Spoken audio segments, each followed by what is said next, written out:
Hello guys. Hello guys, good morning. Time check tayo for AM na madaling araw.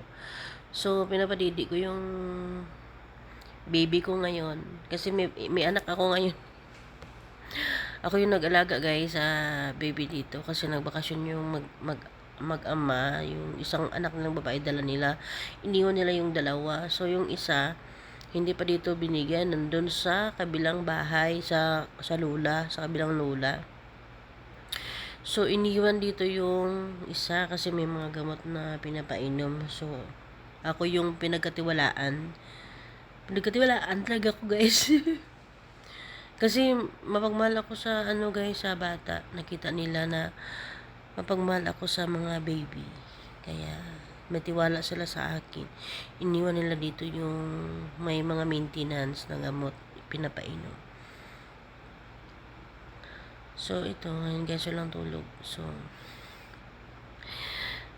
parang ayoko ng mga anak guys. May plano pa sana ako magkaroon pa isa pang anak. Pero parang pagod, nakakapagod pala guys. Diyos ko Lord. Tapos pag lumaki na, sasagot-sagutin ka, awayin ka lang. Ay, pistol. Grabe talaga, perwisyo talaga kasi tiya kasi dati guys, hindi ko naranasan yung magpuyat talaga na magpuyat. Dito na challenge talaga ako dito guys, promise.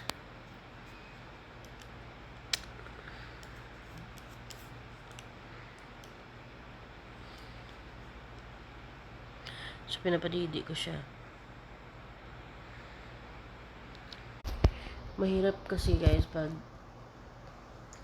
kasi hindi siya tutulog ng maaga. Tapos, ang ingay-ingay niya guys. Ayaw niya matulog na may ilaw. Ako kasi gusto ko may ilaw.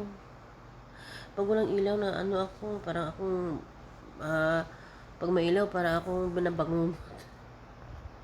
Nababangungot ako pag may ilaw guys. Ay, pag walang ilaw, gusto ko may ilaw. Yung pagbukas ng mata ko, kita ko lahat ng sulok.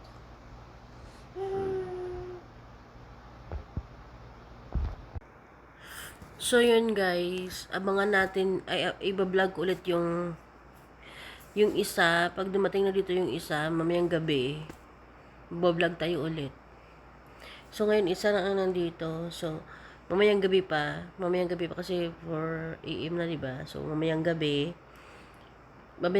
kasama ko na yung isa, dalawa na sila dito. So super challenging talaga guys.